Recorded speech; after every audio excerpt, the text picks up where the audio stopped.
Hey my flying monkeys, how are we doing today? Yes, I did just watch The Wizard of Oz for the first time pretty recently, and yes, I realize that it's insane that I've just now seen it for the first time. I've seen Emo the Musical 4 times, but until recently, I've never seen The Wizard of Oz. I'm truly the worst. The worst critic. You can laugh. Hey, speaking of the worst, see what I'm doing here? We're going to be talking about SNL when it's at its very worst. SNL is a controversial show, to put it mildly. As an apolitical popcorn bucket whose only concern in a candidate is if they're going to legalize cocaine, I have no concern for if you like or dislike SNL's politics. The controversy I'm tackling today is SNL's funniness and whether any is left inside this dying animal. Perhaps it's time we take SNL out back and lead it to the farm upstate. I'm not here to have a scorching hot take and tell you why SNL is actually a secret masterpiece of comedic storytelling with more wit and care than any show in existence. I will say that I have at times enjoyed an SNL sketch. Even some of the modern ones have gotten a good hee-hoo and ha-ha out of me. In particular, my favorite ones are when Adam Driver is the host, because my god does that man absolutely commit to whatever stupid-ass bit they're doing. Doth you have a greeting for thy fair princess? Whore! Hearing Adam Driver talking about impregnating someone with his quote-unquote festering seed makes me die of laughter every time I hear it. I married your granddaughter! Filled her belly with my festering seed! SNL has a tendency to produce truly great sketches at times. Van Down by the River, Close Encounter, Teacher Trial, and so many others. Hey gang, what might these sketches all have in common? They all have sequels. The greedy warlord of New York, Lorne Michaels, decided that these skits were so popular that he'd continue the sketch. SNL is often scraping at the bottom of the barrel to see if anything will stick, so when something really sticks, they are absolutely going to do it again, or use that character for another sketch. These sketches are generally failures because they fail to innovate or build upon the success of the original. I think there's no clearer example of this than the Chad sketches. This is an extremely popular character, and honestly I might get some shit for dissing everyone's favorite too cool for school heartthrob Pete Davidson. Chad sketches feature a socially unaware and mildly stupid character named Chad who is unfazed even in the most extreme situations. Chad has no idea what's going on and things will just sort of happen and he'll be okay with it and just go with the flow. The sketches are this baby simple, which I'm not expecting fucking Shakespeare from an SNL sketch, but I would like some change in the flow for each sketch. After watching several of the Chad videos and now having lost the ability to laugh entirely, I can safely say that every Chad scene relies on an assorted variety of 4 different jokes. The first and most common is that Chad will react mildly to an extreme situation and go with the flow, even if it's a situation where he should absolutely not be going with the flow. In one of the Chad sketches, a masked killer has just killed a pizza man and has told Chad to go get the pizza at the door. Chad is unfazed by this dead pizza man and just takes the pizza. Chad does not even recognize that the pizza man is dead. Chad will react the exact same way.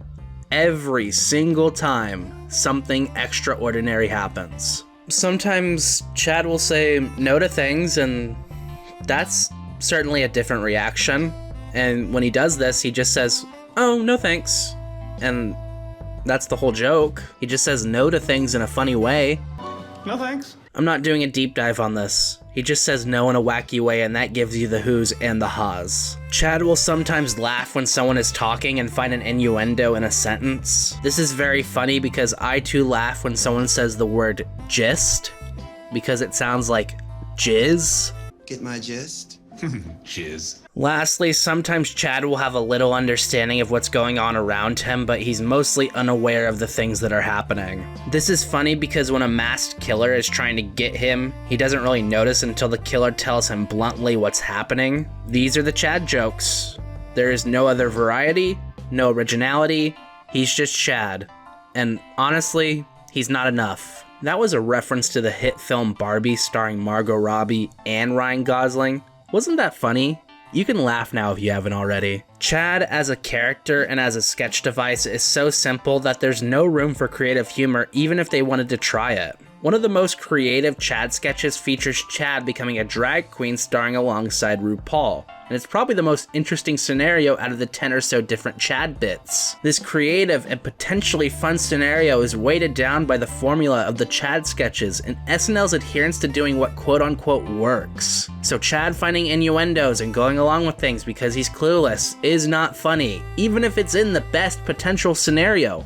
It's just not funny. You can shine shit and it'll still taste like my wife's casserole. That's a funny boomer joke about how I hate my wife because I'm a sad old man that doesn't know how to communicate with my spouse, and my kids hate me because all I do is yell. I can't even engage in a deep analysis about these sketches because of how simple and shallow they are. That's the thing about the sequel sketches. They are all incredibly basic because they're just rehashing the same jokes from its more popular predecessors. It's time to mention my arch nemesis because he's recently been in the news. He is the bane of my existence. The star of the worst SNL sketch without a doubt. David S. Pumpkins. If you think this man has said anything that contains even a modicum of humor, I will throw you down a flight of stairs that'll paralyze you for the rest of your adult life. So just to recap for those of you that have been fortunate enough to avoid the David S. Pumpkins lol so random plague of the last 5 or 6 years, we start our sketch in a haunted elevator. The haunted elevator takes the normal couple through several scary rooms, each being normal haunted house affair.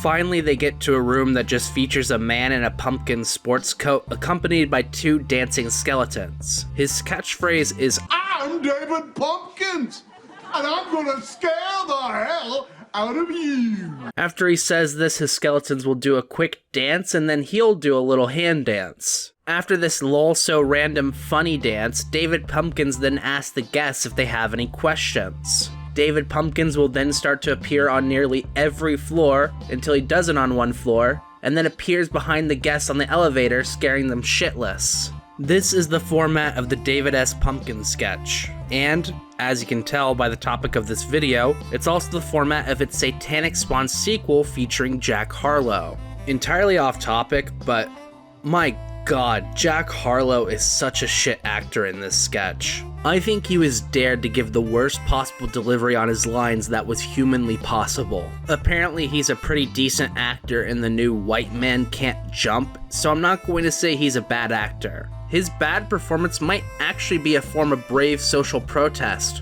fighting back against hack comedy written to appease 30-year-old millennials who love bacon and being annoying. Here's the thing, the joke already sucked to begin with. David Pumpkins is not funny. He's just not. I do not get how people are obsessed with him, and it's sure as shit not funny the second time around. Oh, look at this spooky haunted house, and then, oh wow, here is someone that isn't really scary and he's actually kind of random. Wow, fucking bazinga, dude. You have achieved peak comedy. SNL's humor is often mediocre, and rehashing this below mid-tier comedy is some of the worst stuff I've seen in quite some time. Imagine if Tim Robinson did this sketch, 55 burgers, 55 fries, 55 tacos, 55 pies, 55 Coke, 100... which is really funny, but instead he does this at a Taco Bell for the sequel, not changing anything. It would not be funny the second time, nor would he ever do something like that. That's the difference between a good sketch comedy show, like I Think You Should Leave, and a bad one, like Saturday Night Live. A good sketch comedy show rarely remakes sketches, and when old characters are reused, they're used in a new format with unique and dynamic scenarios. Chappelle's Show is a great example of reusing old characters for different sketches, but those sketches actually working because he wasn't just repeating what he had already done before. I think myself and others get passionate about SNL because sketch comedy can be so great and it's such an awesome format. There are a number of SNL sketches that I like, both modern and old, but modern day SNL often lacks originality or creativity. Having remakes, sequels, and rehashes of old content inflames this illness and makes SNL a show unworthy of viewing. I genuinely think SNL would be 25% better if they never did another sketch sequel or sketch remake again.